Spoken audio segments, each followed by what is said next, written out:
How important is fire safety and what kind of training do you receive in your workplace? Fire safety பற்றி நிறைய training கொடுத்துருக்காங்க. ஏன் வந்து fire safety important அப்படின்னா, ஒரு hospital செட்டிங்கில் திடீர்னு ஃபயர் ஆகிடுச்சு அப்படின்னா நம்ம எப்படிலாம் பேஷண்ட்டை செக்யூர் பண்ணுறது, நம்மளை எப்படி வந்து நம்ம செக்யூர் பண்ணிக்கலாம் அப்படின்றத சொல்லி கொடுத்துருக்காங்க. சவுந்தரபாண்டியன் ஹாஸ்பிட்டலில் ஃபயர் சேஃப்டி டீம் சொல்லிட்டு தனியாக ஒரு டீம் வச்சுருக்காங்க. அதில் வந்து fighting team, evacuation team, first eight team அப்படின்னு சொல்லிட்டு நிறைய பிரிச்சுருக்காங்க. ஸோ எங்களுக்கு வந்து என்னென்ன ட்ரைனிங் கொடுத்துருக்காங்க அப்படின்னா, 3 monthsக்கு ஒன்ஸ் வந்து எங்களுக்கு ஃபயர் சேஃப்டி ட்ரைனிங் கொடுப்பாங்க. அதில் வந்து மாக் ட்ரில்லாம் கண்டக்ட் பண்ணுவாங்க. ஸோ அந்த டைமில் எங்களுக்கு எப்படி ஃபயர் எக்ஸ்டிங்விஷர் யூஸ் பண்ணணும் அப்படின்னு சொல்லி தருவாங்க.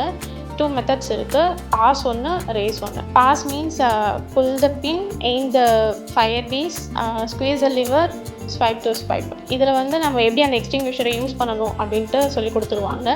ரேஸ்னால் ரெஸ்கியூ, அலாம், கன்ஃபைன், எவாக்குவேஷன். ஸோ ரேஸில் வந்து பேஷண்ட் எப்படி நம்ம ரெஸ்கியூ பண்ணுறதுன்றதை சொல்லி கொடுத்துருக்காங்க. ஸோ இந்த ப்ரோட்டோக்காலாக ஃபாலோ பண்ணுறதுனால நம்மளுக்கும் சேஃப்டி, பேஷண்ட்க்கும் safety. Let's all work together to promote a safe and healthy work environment.